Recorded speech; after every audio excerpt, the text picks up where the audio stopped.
गुरुर्ब्रह्मा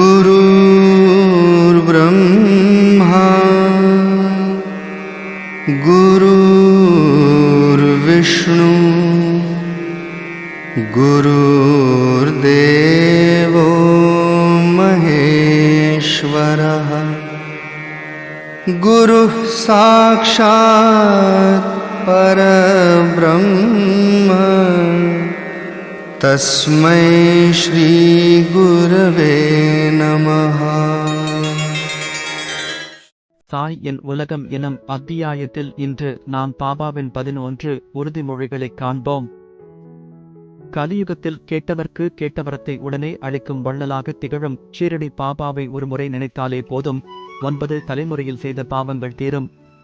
ஷீரடி நோக்கி ஓரடி வைத்தாலே உங்கள் உள்ளத்தில் உள்ள துயரங்கள் யாவும் தூசியாக பறக்கும். பாபாவின் உருவம் ஓர் அற்புதம். கால் மேல் கால் போட்டு அமர்ந்த நிலையில் காட்சி தரும் பாபாவின் உருவ அமைப்பு மிகவும் ஆற்றல் வாய்ந்ததாக அவரது பக்தர்களால் பூஜிக்கப்படுகிறது. அவர் தமது வலது காலை இடது முழங்கால் மீது போட்டு தனது இடது கையினை வலது கால் பாதத்தின் மீது படரவிட்டுள்ளார். பாபாவின் இடது கை ஆள் காட்டி விரலுக்கும் நடுவிரலுக்கும் நடுவே உள்ள வலது கால் பெருவிரலை 2 மரக்கிளைக்கு நடுவே சூரியனை பார்ப்பது போல தரிசித்து பாபாவின் ஒளியை பெறலாம். மேலும் பாபாவின் பாதங்களை நமது கண்ணீரால் கழுவுவதாக மனதளவில் நினைத்தால் இதயம் தூய்மை அடையும் என்றும், அன்பை சந்தனமாக பூசச் சொல்லியும் நமது நம்பிக்கையை பாபாவின் மேலாடையாகவும் கருதச் சொல்கிறார். நமது சிரசை பாபாவின் பாதத்தில் வைத்து வணங்கிய பின்னர் நமது பக்தியை சாமரமாக கொண்டு வீசி பாபாவின் வெப்பத்தை தணிக்க வேண்டும். அதுவே சிறந்த பாபா வழிபாடு.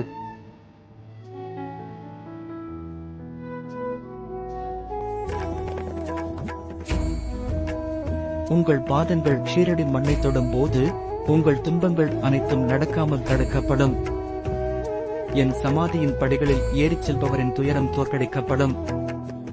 இந்த நிலையற்ற உடலை நான் துறந்தாலும் என் பக்தர்களுக்கு உதவி செய்ய ஓடி வருவேன். என் கல்லறை கூட என் பக்தர்களுடன் பேசிக்கொண்டும் அவர்களுக்கு ஆறுதல் தந்து கொண்டும் இருக்கும். நான் அழியாதவன். இந்த உண்மையை அறிந்து கொள்ளுங்கள் மற்றும் எப்போதும் என் அழியாத அனுபவங்களை பெறுங்கள். எனக்கு காட்டுங்கள். என்னிடம் அடைக்கலம் தேடி கைவிடப்பட்ட எவரேனும் எனக்கு காட்டுங்கள்.